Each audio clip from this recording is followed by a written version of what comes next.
The last game of the evening session on the 29th of December is a last of the 16 tie between Luke Humphries, the current world champion and world number one, and Peter Snakebite Wright, who is a two-time world champion.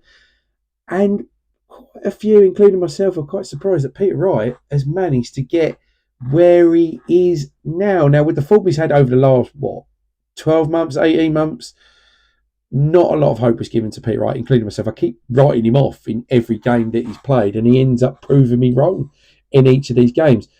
And eventually I'm going to be right, I'm hoping, and I think I'm going to be right in this one. I just think this is going to be too much for Peter. But I'm going to go into Peter Wright in a little bit more detail because I have been impressed. I was super impressed with his win against Jermaine Watson because for the first time it seemed like a long, long time, he was playing at a level that was very Peter Wright of old, right? And Peter Wright, vintage Peter Wright, to be precise, right?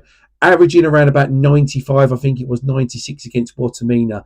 That's more like it. And more impressively, he'd done it with a chest infection. He looked absolutely dreadful. He was coughing and spluttering everywhere, sneezing all over the place.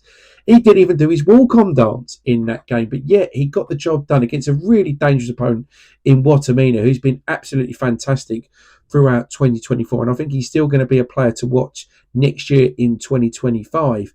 But I think this is going to be a step too far. And look, Peter Wright is giving it a bit of chat as well, like saying that he was going to basically beat Luke Humphries, Barney was going to win his games or whatever it was, and now we're going to play against each other in basically the semi-finals or whatever it might be, basically later on in the tournament. It's not going to work out like that. And I think Luke Humphries took a little bit of a... He's taken that as a bit of an inspiration to maybe give Peter Wright a bit of a hiding here, because he said in his sort of kind of his interview after the game that he thought Peter Wright was probably chatting a bit of shit, to be honest with you. And that he's only one world title behind Peter Wright and all of that. And I think Luke Humphries is going to be very determined to win this game. And I think he will. I think he will beat Luke Humphries here. But I hate writing off Peter Wright at the moment because he's been playing really, really well. Look, I do worry for Peter Wright's health and fitness. I've got to be honest. Like, obviously, it's another sort of 2 days. He can get himself better potentially and feel a little bit more himself. But maybe being ill is giving him that better focus potentially. I don't know. But I've got to go with Humphries to win this one.